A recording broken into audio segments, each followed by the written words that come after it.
इससे अंतिम नतीजे पर कोई असर पड़ने वाला नहीं है, क्योंकि 2 चरण के बाद ही ये बिल्कुल स्पष्ट हो गया था कि आज के प्रधानमंत्री निवर्तमान प्रधानमंत्री आउटगोइंग प्रधानमंत्री हैं। 19 तारीख के बाद उनकी भाषा में बदलाव आया। मोदी की गारंटी गई, 400 पार का नारा भूला गया और सिर्फ ध्रुवीकरण की रणनीति, ध्रुवीकरण की भाषा, हिंदू मुस्लिम भाषा, मंगलसूत्र की भाषा, भैंसों की भाषा, बदनाम करने वाली भाषा प्रधानमंत्री ने इस्तेमाल किया और बिल्कुल साफ हो गया था कि वो घबराए हुए हैं और भौखलाए हुए हैं। हमारा विश्वास कहाँ से आता है? हमारा विश्वास हमारे 5 न्याय और 25 गारंटी के कार्यक्रम से आता है। पहले भारत जोड़ो यात्रा में राहुल जी और अन्य नेता 4000 किलोमीटर चले कन्याकुमारी से लेकर कश्मीर तक, और 63 दिन कुछ महीने पहले मणिपुर से लेकर मुंबई तक 6500 किलोमीटर का बस यात्रा राहुल जी और हमारे अध्यक्ष जी और अन्य नेता कार्यकर्ता सभी लोगों ने जनता की बात सुनी, अपनी मन की बात नहीं कही पर जनता की बात सुनी, जनता की चिंता सुनी। और ये 5 न्याय, नारी न्याय, युवा न्याय, किसान न्याय, श्रमिक न्याय और हिस्सेदारी न्याय, इन 5 न्याय को लेकर हर एक प्रत्येक न्याय में हमने 5 गारंटियां दी हैं। और ये गारंटी कार्ड हम घर घर गारंटी कार्ड वितरण प्रोग्राम हमने किया है। करीब 8 करोड़ परिवारों तक हमने ये गारंटी कार्ड पहुंचाया है। मुख्य तौर से महालक्ष्मी गारंटी है। हर गरीब परिवार के एक महिला को हर महीना 8,500 करोड़ 8,500 रुपया, यानी कि हर साल 1 लाख रुपया उनके बैंक खाते में सीधा जाएगा। युवाओं के लिए जो सबसे बड़ी समस्या बेरोजगारी है, उनके लिए हमने गारंटी दी है कि पहली नौकरी पक्की, यानी कि जो कोई युवा डिप्लोमा लेता है या लेती है या डिग्री लेता है या लेती है, उनको 1 साल के लिए कानूनी तौर से अप्रेंटिसशिप दिया जाएगा और उसका मुआवजा 1 लाख होगा। किसानों के लिए हमने गारंटी दी है कि प्रधानमंत्री ने 16 लाख करोड़ रुपया पूंजीपतियों का कर्जा माफ किया है और किसानों का 1 रुपया कर्जा भी माफ नहीं किया है। 2008 में मनमोहन सिंह जी जब प्रधानमंत्री थे, 72,000 करोड़ रुपया कर्जा माफ हमने किया था। और अभी हम गारंटी दे रहे हैं, ये वादा कर रहे हैं कि जिस तरीके से प्रधानमंत्री, आउटगोइंग प्रधानमंत्री ने पूंजीपतियों का 16 लाख करोड़ रुपया कर्जा माफ किया है, ऐसे ही कांग्रेस और इंडिया पार्टियां किसानों का कर्जा माफ करेगी।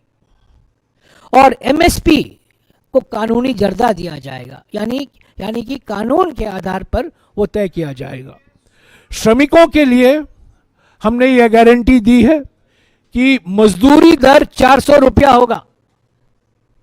जब प्रधानमंत्री 400 पार की बात करते हैं, वो सीटों की बात करते हैं, नोटों की बात करते हैं, पर कांग्रेस पार्टी जब 400 पार की बात करती है, वो मजदूरी दर, मनरेगा में मिनिमम वेज होगा 400 रुपया। अलग अलग जो आज कुछ ऐसे जगह हैं जहां मजदूरी दर 250 रुपया है, कहीं 200 रुपया है, कहीं 275 रुपया है। हम लोग 400 वादा कर रहे हैं कि 400 रुपया मिनिमम वेज होगा, न्यूनतम मजदूरी दर होगा। और हिस्सेदारी न्याय को लेकर हमने ये गारंटी दी है कि सामाजिक, आर्थिक, जाति जनगणना कराया जाएगा और कास्ट सेंसस हम कराएंगे।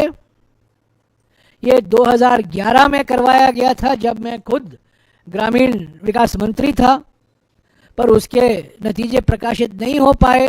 मोदी सरकार ने उसको प्रकाशन नहीं किया। जाति की जनगणना के बारे में मैं कह रहा हूँ। तो इसको हम फिर से एक बार करवाएंगे और हर 10 साल इसको करवाना ज़रूरी है।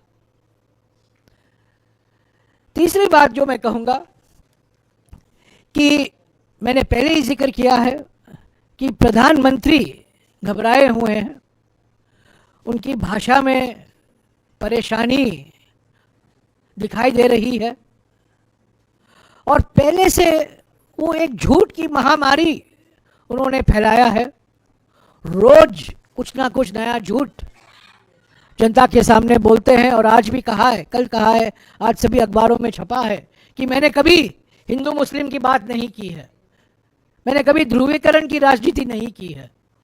इससे और बड़ा झूठ हो ही नहीं सकता, क्योंकि 19 तारीख से जिस तरीके से कांग्रेस घोषणा पत्र पर आरोप लगाया कि ये मुस्लिम लीग का घोषणा पत्र है, बाद में मंगलसूत्र की उन्होंने बात की, बाद में उन्होंने धन वितरण की बात की जो हमारे न्याय पत्र में शामिल ही नहीं है, और हमेशा ये बोलते रहे इस भाषा में ताकि ध्रुवीकरण को प्रोत्साहन मिले, ध्रुवीकरण को ऑक्सीजन मिले।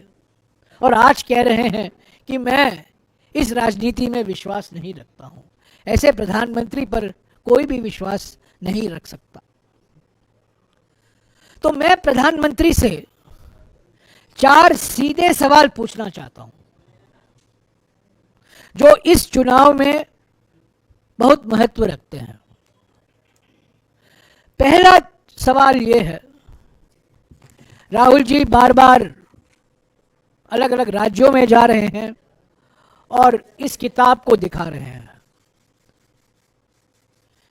यह किताब भारत का संविधान है, ये दिखा रहे हैं, the constitution of India, Bharat का संविधान। और हमारी लड़ाई इस चुनाव में इसको सुरक्षित रखने के लिए है। पार का असली माने यह है कि हमें अधिकार दो, प्रधानमंत्री कह रहे हैं और उनके सलाहकार कह रहे हैं, उनके उम्मीदवार कह रहे हैं, उनके सांसद कह रहे हैं कि हमें 400 पार कराओ ताकि हम नया संविधान बनाएं। बाबा साहब अंबेडकर के संविधान को हम हटाकर नया संविधान लाएं। मेरा सवाल प्रधानमंत्री से यह है कि जब ये संविधान अपनाया गया, मसौदा अपनाया गया, 26 नवंबर 1949 को संविधान सभा में आरएसएस की एक प्रकाशन ऑर्गेनाइजर में एक लेख आया जिसमें लिखा था कि यह संविधान में भारतीयता नहीं दिखाई देती है क्योंकि यह मनुवादी आदर्शों पर आधारित नहीं है, इनमें मनुवादी मूल्यों से प्रेरणा नहीं लिया गया है। यह आरएसएस का लेख है, ऑर्गेनाइजर का लेख है, 1949 का लेख है जब यह संविधान का मसौदा अपनाया गया। तो क्या आपकी विचारधारा जो 70 साल से इस संविधान की आलोचना कर रही है, मोहन भागवत ने खुद कहा था 3 साल पहले कि हम संविधान बदलना चाहते हैं, और संविधान इसीलिए बदलना चाहते हैं कि क्योंकि वो आरक्षण के खिलाफ हैं। तो मेरा दूसरा सवाल प्रधानमंत्री से ये है, क्यों आप जातीय जनगणना कराने से भाग रहे हैं? बिहार में तो आपके सहयोगी नीतीश कुमार जी ने करवाया है, पार्लियामेंट में बहस के बाद 2011 में जातीय जनगणना कराया गया था, आपने अपनी चुप्पी क्यों नहीं तोड़ी है? 5 फरवरी 2024 को यहीं HEC के कैंपस में राहुल जी ने एक भाषण दिया था भारत जोड़ो न्याय यात्रा के समय, और उन्होंने कहा था कि हम जाति जनगणना कराएंगे, सामाजिक आर्थिक जाति जनगणना जरूर करवाएंगे। तो मेरा सवाल प्रधानमंत्री से दूसरा ये है, पहला सवाल तो ये है क्या आपकी विचारधारा इस संविधान को मानती है कि नहीं, और दूसरा सवाल ये है कि कास्ट सेंसस से आप क्यों भाग रहे हैं। आपने एक शब्द नहीं कहा है कि आप कास्ट सेंसस करवाएंगे कि नहीं। तीसरा सवाल यह है प्रधानमंत्री से, और यह सीधा सवाल है उनसे, गोल मोल करके सवाल नहीं है, यह सीधा सवाल है।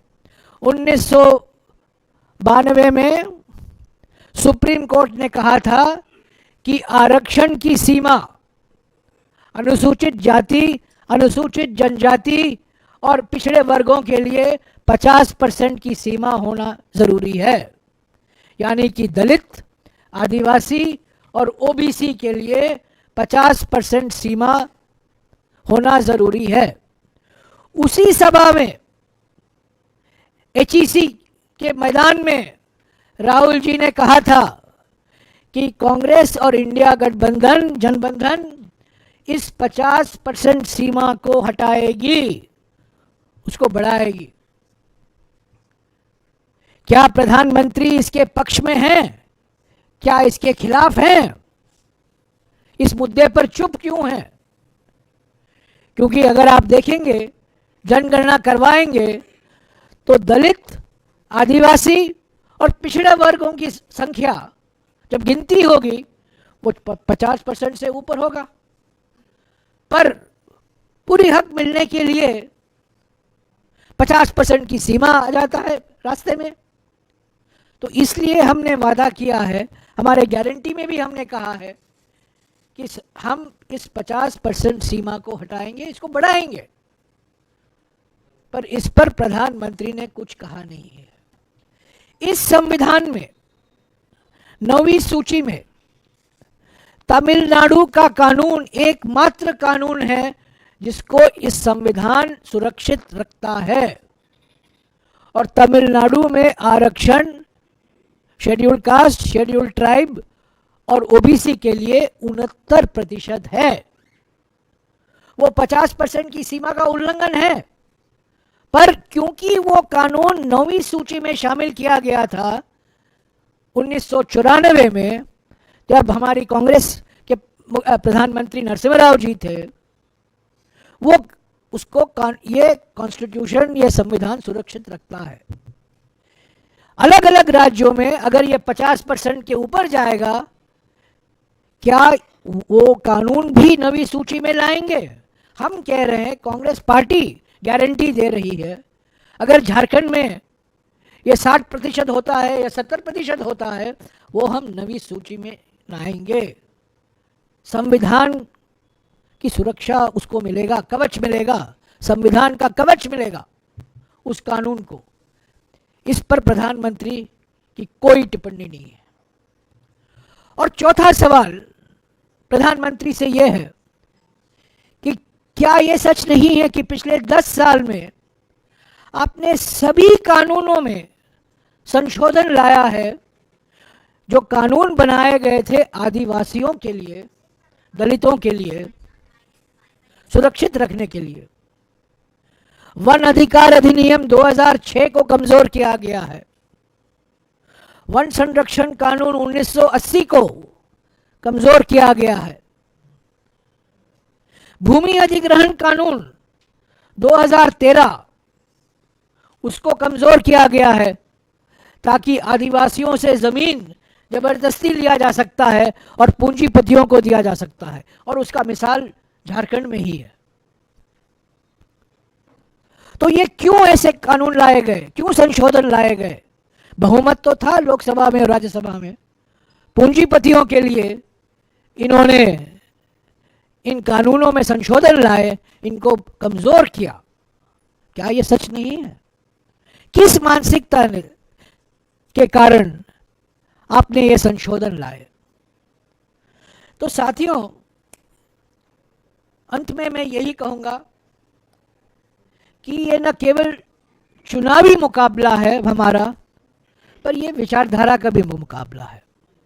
हम लोकतंत्र को बचाने के लिए इंडिया जनबंधन का गठन हुआ है। हम एक होकर लड़ रहे हैं और इस संविधान को बचाने के लिए, इस संविधान जिसका एक मूल सिद्धांत सामाजिक न्याय है, पंथ निरपेक्षता है, जनतंत्र लोकतंत्र है, संसदीय लोकतंत्र है, पार्लियामेंट्री सिस्टम है, इसको बचाने के लिए हम ये चुनाव लड़ रहे हैं। और हमें पूरा विश्वास है कि जिस तरीके से पहले चरण में और दूसरे चरण में मतदान हुआ, हालांकि ऐसी हमारे देश की जो संवैधानिक संस्थाएं हैं वो निष्पक्ष तरीके से काम नहीं कर रहे हैं, बिल्कुल साफ हो गया है, पर उसके बावजूद हमें जनादेश ज़रूर मिलेगा, क्योंकि बेरोजगारी, महंगाई, बढ़ती हुई आर्थिक विषमताएं, यही तो जनता के मुद्दे हैं। किसान न्याय, श्रमिक न्याय, हिस्सेदारी न्याय, युवा न्याय और नारी न्याय को लेकर जो हम चुनाव प्रचार कर रहे हैं, वो जनता में हर एक वर्ग को पहुंच चुका है वो संदेशा। और 10 साल अन्याय काल 2014 के बाद 2024 तक जो लोगों का अनुभव रहा है, मैं समझता हूं कि लोग समझ गए हैं, भारत के जनता समझ गई है कि बदलाव और परिवर्तन का समय आ गया है। और इसी वजह से हम विश्वास के साथ कह सकते हैं कि ये अभी जल्द ही अपने पद से हटने वाले प्रधानमंत्री हैं और हमें 4 तारीख के बाद इस झूठ के महामारी से हमें मुक्ति मिलने वाला है।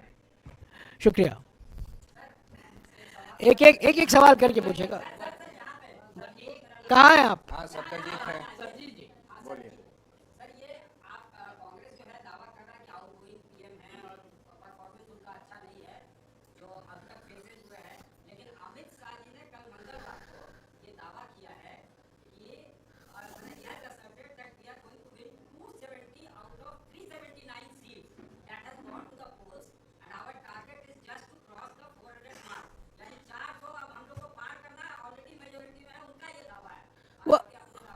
वो आउटगोइंग एचएम है, उनके बारे में कुछ कहना ज़रूरी नहीं है।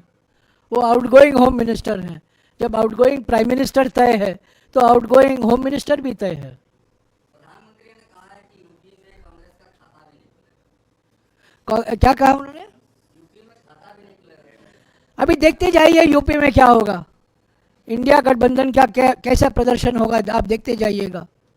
हर एक स्टेट में, मैंने आपको कहा ना, दक्षिण भारत में साफ और उत्तर भारत, पश्चिम भारत और पूर्वी भारत में हाफ।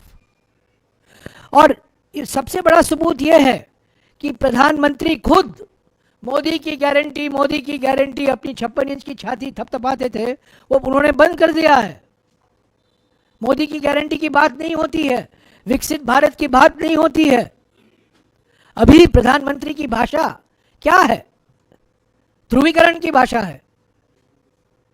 धर्म को लेकर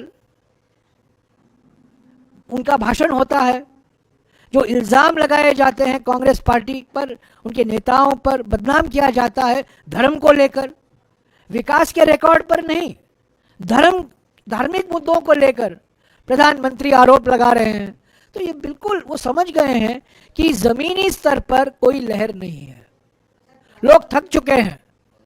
और इसीलिए हम कह रहे हैं कि दक्षिण भारत में तो उनका खाता खुलने वाला नहीं है, और जहां खाता खुला था, मिसाल के तौर से कर्नाटका में, आप देखेंगे वहां भी सीटों की संख्या बीजेपी की भारी मात्रा में घटेगा। प्रधानमंत्री पूरे देश में, मैं नवीन पूरे देश में प्रधानमंत्री जहां भी अपनी सभा कर रहे हैं वहां पर एक आरोप कांग्रेस पार्टी पर लगा रहे हैं कि झारखंड में नोटों का पहाड़ बन रहा है। तो इस आरोप से आप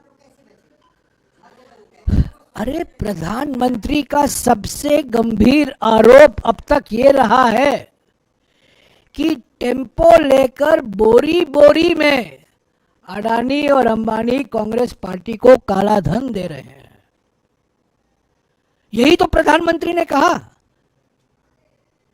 6 दिन बाद, 5 दिन पहले, 6 दिन पहले, टेम्पो लेकर, ये उनके शब्द हैं, मेरे शब्द नहीं है, टेम्पो लेकर अडानी अंबानी, उनके 2 खास दोस्त मित्र, काला धन लेकर कांग्रेस पार्टी को समर्थन कर रहे हैं। तो मैं पूछना चाहता हूं ऐसे प्रधानमंत्री को, 8 नवंबर 2016 को आपने नोटबंदी की। नोटबंदी का कारण आपने क्या दिया? जब आपने टीवी पर भाषण दिया कि आपने कहा काला धन मैं निकालने वाला हूं। 8 साल बाद काला धन नहीं निकला है, टेम्पो में है, बोरी में है, अडानी और अंबानी के पास है, और प्रधानमंत्री चुप है। हालांकि प्रधानमंत्री ने बोला है ईडी क्या कर रहा है, सीबीआई क्या कर रहा है, वो क्यों सो रहे हैं, कार्रवाई क्यों नहीं हुई है, 6 दिन हो गए हैं। प्रधानमंत्री ने आरोप लगाया है अडानी और अंबानी पर। ईडी को कार्रवाई करनी चाहिए, सीबीआई को कार्रवाई करनी चाहिए। या प्रधानमंत्री झूठ बोल रहे हैं या सच बोल रहे हैं? एक वो तो गलती से सच भी नहीं बोलते, वो बात अलग है। पर जब ऐसा गंभीर आरोप लगाया है ऐसे 2 पूंजीपतियों के खिलाफ जिनको मैक्सिमम फायदा मिला है पिछले 10 साल में, मैं आपको एक आंकड़ा देता हूं, ये सरकारी आंकड़े हैं, मेरे आंकड़े नहीं हैं। पिछले 10 साल में 21 पूंजीपतियों के पास इतना धन इकट्ठा हो गया है जितना कि 70 करोड़ भारतवासियों के पास है। 21 पूंजीपति हैं हमारे देश में जिनके पास इतना धन इकट्ठा हो गया है मोदी सरकार की नीयत और मोदी सरकार की नीतियों के कारण, जो 70 करोड़ भारतवासियों के पास है। तो प्रधानमंत्री को यह जवाब देना चाहिए, टेम्पो गिरफ्तार कीजिए, ईडी और सीबीआई को कहिए अडानी और अंबानी के पीछे पड़िए और ये काला धन निकलवाइए, तब और सवाल का जवाब मैं दूंगा। रमेश जी, अभी आपने संबोधन में केंद्रीय एजेंसियों की कार्यशैली पर सवाल उठाया। कांग्रेस इसमें सुधार की कोई गारंटी नहीं? सॉरी, वही ईडी की कार्यशैली पे I didn't understand what is it? He's saying that ED and we are complaining for the ED and all. He's saying कि अगर कांग्रेस आएगी तो will improve the ईडी और सीबीआई के बारे में आप बोल रहे हैं। केंद्रीय एजेंसियों पर कहा ईडी सीबीआई और रिपोर्ट करेंगे। भयंकर दुरुपयोग हुआ है पिछले कुछ 5-6 सालों में, और दुरुपयोग हुआ है क्योंकि कानून में संशोधन लाए गए थे मोदी सरकार के समय, जो अधिकारियों को ऐसे अधिकार दिए गए थे, कानूनी अधिकार दिए गए थे, तो कोई कुछ भी कार्रवाई हो सकती है। और इनकी प्रतिशोध की राजनीति, उत्पीड़न की राजनीति ईडी और सीबीआई द्वारा ये पूरा कर रहे हैं। हमने हमारे न्याय पत्र में लिखा है, मैनिफेस्टो में लिखा है कि जो ऐसे हमारे कानून में संशोधन किए गए थे, ईडी के कानून में, सीबीआई के कानून में, इनकम टैक्स के कानून में, जो ये भयंकर अधिकार जो अफसर हैं उनके हाथ में दिया जाता है, कोई चेक एंड बैलेंस नहीं है, इसको हम इसकी समीक्षा करेंगे और इस पर हम पुनर्विचार करेंगे। इसमें कोई 2 राय नहीं हो सकती। हम ईडीआई, सीबीआई और इनकम टैक्स, इन एजेंसियों को स्वतंत्र रूप से काम करना जरूरी है, निष्पक्ष तरीके से। जहां सबूत है आप कार्रवाई कीजिए, ऐसा नहीं कि वो राजनीतिक इशारे पर काम करें, अभी जो हो रहा है। और मैं मिसाल देता हूं, 2 मुख्यमंत्री जेल में हैं, 2 मुख्यमंत्री गिरफ्तार हुए हैं, एक को तो बेल मिला है, 2 मुख्यमंत्री जेल में गए हैं, ईडी ने जेल भिजवाया है, और ये 2 पूंजीपति टेम्पो लेकर कांग्रेस पार्टी के ऑफिस आ रहे हैं और उनके खिलाफ कुछ कार्रवाई नहीं होती है। इससे और बड़ा कोई राजनीतिकरण नहीं का मिसाल मुझे याद नहीं आया। तो इन संस्थाओं को पारदर्शिता से काम करना जरूरी है, निष्पक्षता के साथ काम करना जरूरी है। राजनीतिक राजनीतिक नेता होने के नाते आपसे जानना चाहेंगे, जिस तरीके से बीजेपी मंगलसूत्र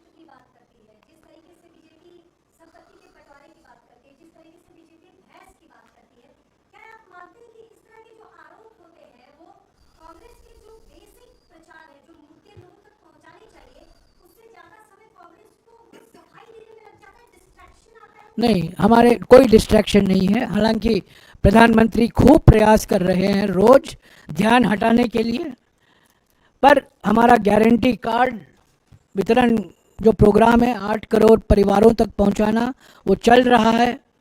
और अगर आप हमारे कांग्रेस अध्यक्ष के भाषण सुने या राहुल जी के भाषण सुने या प्रियंका जी के भाषण सुने और जो नेता प्रचार के लिए जाते हैं, वो हम बैकफुट में नहीं है, कोई डिफेंसिव नहीं है हम लोग। हमारा एजेंडा है, हमारा एक सकारात्मक एजेंडा है। 5 न्याय 25 गारंटी, किसान, श्रमिक, युवा, महिला और हिस्सेदारी, यही तो हमारे 5 मुद्दे हैं। और इससे बात शुरू की है। आपने विरासत कर के बारे में इन्होंने कहा और हम पर आरोप लगाया कि हम धन पुनर्वितरण की बात कर रहे हैं हमारे न्याय पत्र में। कहाँ जिक्र है? 80 पेज में एक शब्द नहीं है धन पुनर्वितरण का, वेल्थ रीडिस्ट्रीब्यूशन का। हमने यही कहा है कि बढ़ती हुई आर्थिक विषमताएं एक गंभीर मसला है, इस पर विचार करने की ज़रूरत है। और जब विकास होता है, तेजी से विकास होता है, उसका फायदा सभी वर्गों को पहुंचना चाहिए एक समावेशी ढंग से। ऐसा नहीं होना चाहिए कि कुछ ही ऐसे लोग हैं, पूंजीपति हैं या उद्योगपति हैं, जिनको सारा फायदा मिलता है और कीमत चुकाते हैं करोड़ों लोग। ऐसा नहीं होना चाहिए। यही हमने कहा है हमारे न्याय पत्र में। तो बेफिक्र रहिए, हमारा चुनाव प्रचार हमारे मुद्दों पर लड़ा जा रहा है। प्रधानमंत्री एक दूसरे क्रिकेट पिच को तैयार करने में लगे हुए हैं 19 तारीख से। हम उस पिच पे क्रिकेट नहीं खेल रहे हैं। उस क्रिकेट पिच सांप्रदायिक पिच है और सिर्फ सांप्रदायिक या धर्म से लेकर मुद्दे वो उठा रहे हैं। जब हमें जवाब देना पड़ता है हम देते हैं, पर हमारा चुनाव अभियान हमारे मुद्दों पर हम कर रहे हैं, उनके मुद्दों। हालांकि वो हमारे मुद्दों पर अभी लड़ रहे हैं और हमारे न्याय पत्र को सबसे ज्यादा पब्लिसिटी देने वाले प्रधानमंत्री लिख ले। हमारे डाउनलोड 5 लाख हमारे न्याय पत्र डाउनलोड हुए हैं 19 तारीख के बाद। जब प्रधानमंत्री ने इसका जिक्र किया, 5 लाख। कभी भी नहीं हुआ है 70-75 साल में कि एक पॉलिटिकल पार्टी की घोषणा पत्र ने 5 लाख लोगों ने पढ़ा होगा। तो एजेंडा हमारा है। एजेंडा बेरोजगारी का है, महंगाई का है, आर्थिक विषमताओं का है, श्रमिकों का है, किसान कर्जा माफी का है, कास्ट सेंसस का है, 50% सीमा का है। प्रधानमंत्री इस पर कुछ नहीं बोल रहे हैं, कुछ नहीं बोल रहे हैं। अपने इंटरव्यू में भी नहीं बोल रहे हैं और अपने भाषणों में भी नहीं बोल रहे हैं।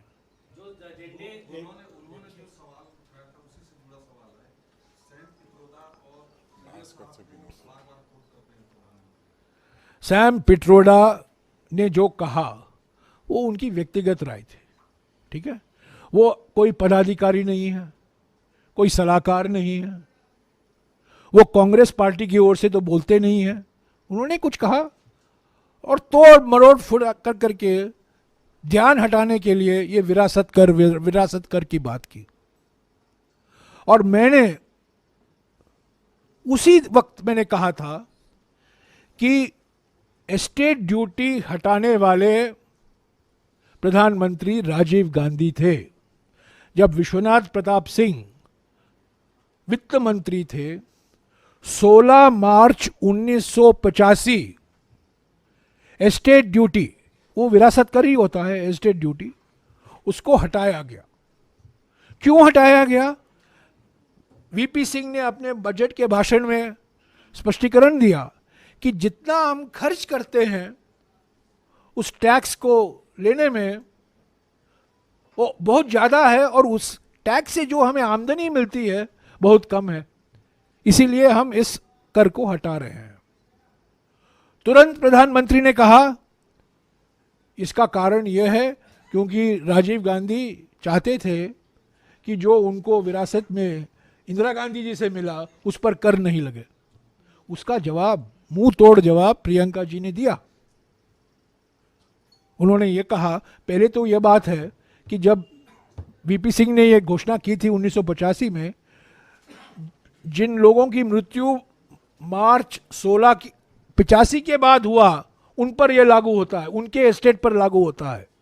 इंदिरा जी की हत्या तो 31 अक्टूबर 1984 में हुआ था। और प्रियंका जी ने क्या कहा? उन्होंने कहा राजीव जी को एक ही चीज मिली अपनी मां से विरासत में, वो शहादत। ये प्रधानमंत्री समझेंगे नहीं, पर बार बार विरासत कर की बात कर रहे हैं। तो सैम पिट्रोडा जी ने जो कहा है वो उनकी राय है, हमारी राय नहीं है, हमारे विचार नहीं है। और सैम पिट्रोडा ने इंडियन ओवरसीज कांग्रेस की अध्यक्षता के पद से उन्होंने इस्तीफा भी दे दिया है। तो हर एक व्यक्ति को लेकर कांग्रेस की क्या राय है, पर सभी लोगों का मैं वकालत नहीं कर सकता।